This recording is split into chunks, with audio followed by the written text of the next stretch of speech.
Sermon in history, seek first his kingdom. When Jesus delivered what we now call the greatest sermon in history, he wasn't simply giving moral advice or offering helpful suggestions. He was revealing a new way to live. At the heart of his message was a clear invitation. Seek first the kingdom of God. Everything else flows from that priority. Jesus understood how easily people become consumed by the things of this world: worry, possessions, success, security, and approval. He spoke directly to the anxieties that dominate our thoughts and distract our hearts. His words confronted the tendency to build life around temporary concerns instead of eternal ones. When we put lesser things first, we end up carrying weight we were never meant to bear. Seeking God's kingdom is about more than religious behavior. It is about alignment. It is choosing to order your life around God's rule, God's values, and God's purposes. Jesus made it clear that when the kingdom comes first, everything else finds its proper place. Peace replaces anxiety. Trust replaces control. Clarity replaces confusion. Jesus also challenged the idea that closeness to God is measured by outward appearance.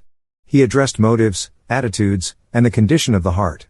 The sermon called people to move beyond surface-level faith and into genuine dependence on God. It exposed how easy it is to appear spiritual while remaining distracted, divided, or self-focused.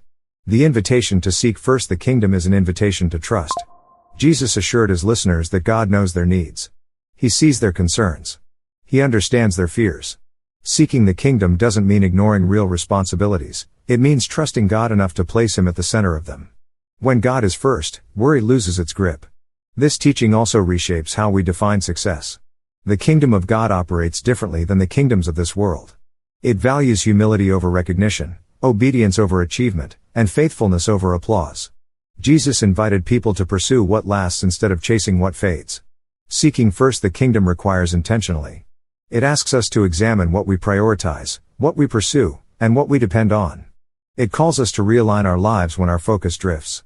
And it promises that when God is first, he provides what we truly need, not always what we expect, but always what is best. The greatest sermon is not just something to admire, it is something to live. Jesus' words still invite us today to reorder our lives around him. When we seek first his kingdom, we discover a life marked by trust, purpose, and freedom that cannot be found anywhere else. What does it look like for you to seek God's kingdom first in your current season of life?